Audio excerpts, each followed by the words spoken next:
Today we're gonna build this little guy that is going to be my desk companion. It has AI vision and watches my every move. And I've built this so that it can control all my smart devices by just me making some hand movements. And it may look silly, but I don't care. I feel like a freaking wizard. Because when this was done, it was such a cool device to have around and flex with. So let's just start and build this thing. So the first component is a Raspberry Pi 5, and I went with a 4GB version. And man, I love unboxing these things, because although they rob me of all my money, the PCBs look so nice and it's kind of addictive. So after I've enjoyed looking at this for a while, I put it to the side and go to the next component.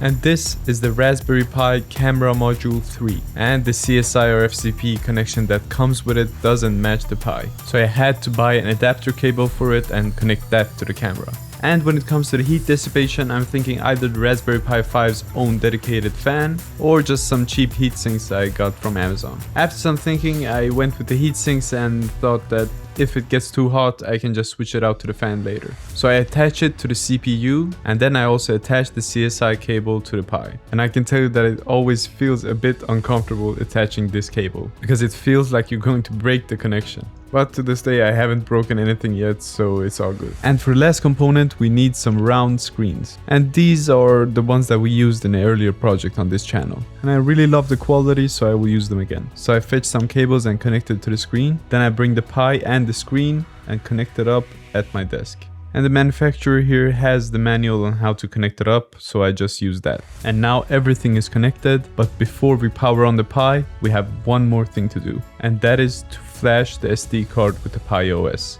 And the Raspberry Pi has made this step very easy, so I can just easily follow the steps. But what I also want is to set up SSH. And the reason for this is that I don't want to connect up a monitor and the keyboard, because then my whole desk becomes a mess and I don't really like it that way. So I have to generate the key, and I can use that key to securely access the Pi. And now the last step is just to insert it into the Pi and connect it up to power, and then voila. And now I can just access the Pi by my computer by just writing this. But having to write this text every time I want to SSH into the Pi is a bit tedious. So one thing that I didn't know before is that you can shorten the string by altering the config file in the .ssh directory. So now instead of writing that long string, you can instead write SSH and then some name. And I don't know if I'm just late to the game, but this was news to me. So now that we are in, we can quickly update it. This took about 3 minutes. And after that, we go into the Raspberry config and enable the SPI. And it stands for Serial Peripheral Interface, which is the communication protocol used by the Pi to communicate with the screen. The package to handle the camera comes included in the Pi OS, so I can just ask for help and see how to use it. And here I see that I can list all the cameras connected to the Pi. And it has detected the camera. And then I write that I want to take a picture and name it test.jpg. Now I can throw up a peace sign and take a picture. And then we can see that the picture has been saved. And we can't see the picture on the terminal, so we have to download it on the local computer. And for this we can use SCP and give the path to the image and where we want it to be downloaded on this computer. And there we have the image and my very expensive camera setup. Now I go ahead and download Docker, and I'm doing this so that you guys can also get access to the files if anyone is interested. But more on that later, because now we're gonna try this AI vision. And after making the program, I can run it and see if it detects my hands. And it's so cool that it does. And it does detect both hands. And I had to add the face detection as well. I'd play a little bit of peekaboo with my child. But notice that it's not face recognition and only face detection. But this could be made so that there's face recognition as well. In that way, it could be made so that one specific person has to be in the frame to be able to control this. But I can add that later if you guys are interested. It's now time to making the screen work. We start off by just running an RGB test. And for now, for the testing, I will add a black dot as its pupil. And now off to the color control. I want the device to see me rotating my hand and change the color due to that rotation. And before I got this working, I did really look special, the special kid in class. But let me tell you one thing, when it worked, it was so cool and I felt like the chosen one. You're a wizard, Harry. But there was some unwanted detections, so for example, when I scratched my head, it could detect my hand and change the color. So what I did to fix it was to add a left hand trigger. And this just made it look more wizard-y. But now let's improve the look of the eye. And here I went through a couple different options, but I thought let's just keep it simple for the first one and then we can go to some other versions. I found some eye image and then turned it to black and white, made the background transparent and saved it as a PNG. Then I made a gradient so it could be used when the eye is not active. You will see this soon. Then I went ahead and made a background image which is supposed to represent the sclera of the eye, which is the white parts of the eye. And now I could have a more real looking eye, having the iris change color instead of the whole background. And I noticed one more thing, and that was that the temperature was getting pretty high. So I just slapped on more heat sinks and ignored the problem. And with all the programming and preparation done, we can go off to starting to design the enclosure. And this was one of the hardest parts because I didn't know how I wanted this to look. So I sketched a lot of ideas, and keep in mind I didn't want it to look too goofy, and I also wanted it to have as few parts as possible so that it's easier to build. And at last I went with this design, but I'm going to change it up a bit.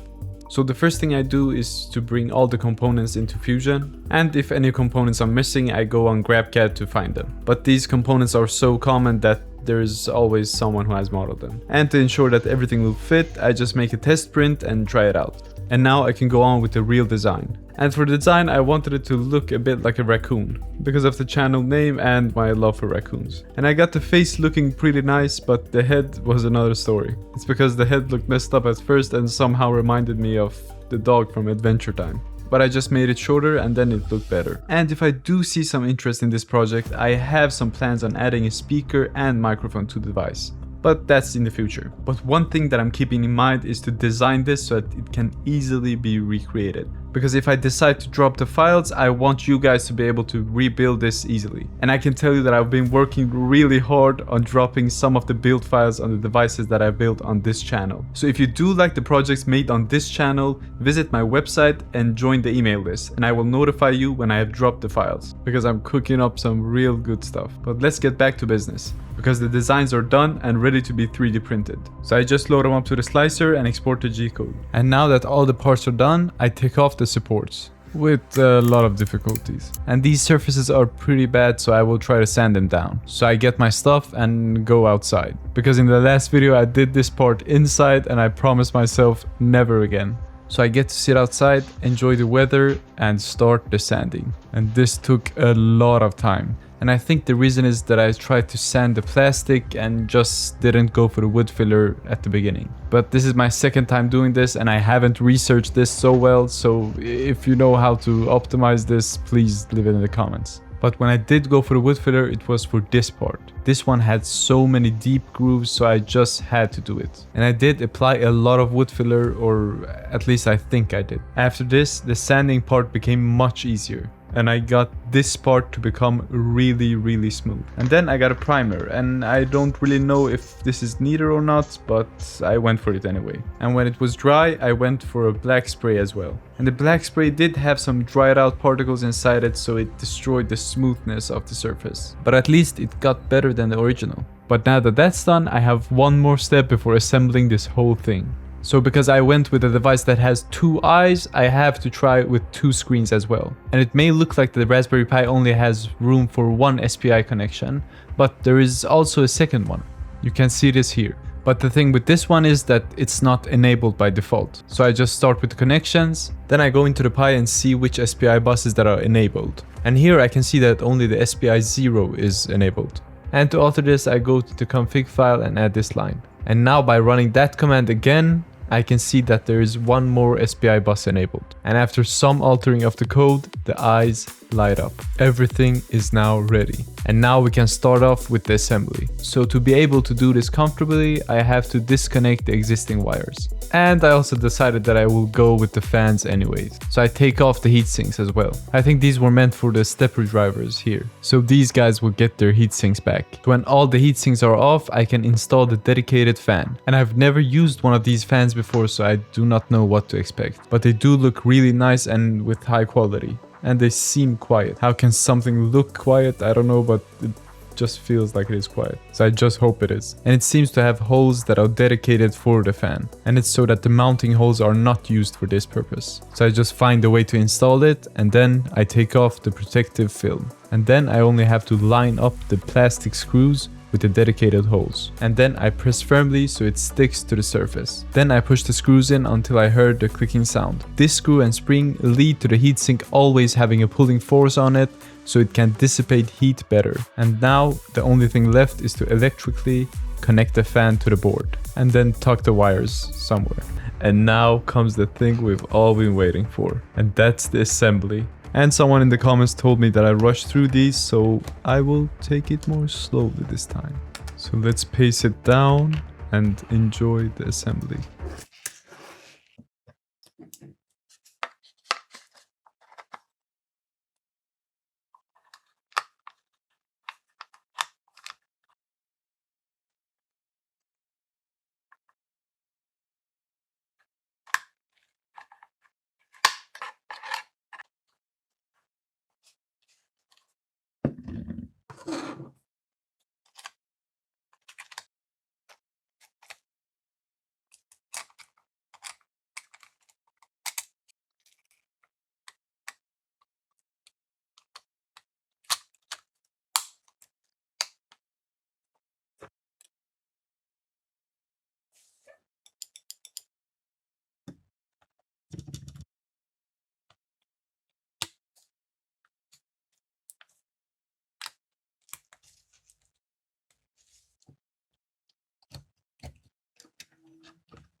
And now we are finished, and I can say that I'm very happy with the design. And if I may say so myself, having the camera at the nose was a genius idea, because it looks like it's the perfect spot for it. And first I thought it would look scary, but this just looks cute. But now we have to try it out. And I have added some bonus features for you guys who stuck around for this long. But first, let's try it on the desk. Now there are several options on where to put this, but I think that this little void right here is the best place for it. For now. So for now I'm installing it over there. I connect the power and I see its beautiful eyes light up. And the second it sees my hand, the eyes activate. And then I can just turn my hands to adjust the color. And then, boop, and again, and again, and again. It is such a weird feeling, but I freaking love it. And since my goal is to make all my devices communicate with each other, I had to make it follow the system as well. So if I press the button on the control panel, this will also change its color. But now let's go to the other features. And the first feature is the TV control. So here I can do the rock and roll gesture besides my face, and the device goes into TV control mode. And then with the thumbs up, the TV turns on. And now that it's on, I can just use my right hand to swipe around and control it. And let's say I find something that I want to watch, then I can just use my index finger to select it. But if I regret my choice, I can just use my pinky finger to go back. And if I'm done with the TV, I can just show it the finger and it will turn off. And now, because the eyes are the only user interface, I want to make it more interesting. So the first thing I wanted to add was a blinking animation. And in my opinion, this addition made it feel more alive. And then for the TV control mode, I wanted some indication that it has entered this mode. So I made this a bit more spooky. so it kind of looks like a camera lens. And then I also wanted some other designs for the eye. And for the OG anime fans out there, I did this. And that was the first thing I thought of. But I'm thinking the iris could be anything, like a soccer ball, the other anime eyes, a car logo. Like, your imagination is the limit. And my imagination is shit, so please do leave some ideas in the comments. And then maybe you will see a YouTube short about your idea coming to life. So I really hope that you enjoyed this project as much as I did, because from now on this little guy is going to be in my videos and watching over me. And some more features will be added to it. But for now, that's all for this video, and I hope I see you in the next one. Goodbye.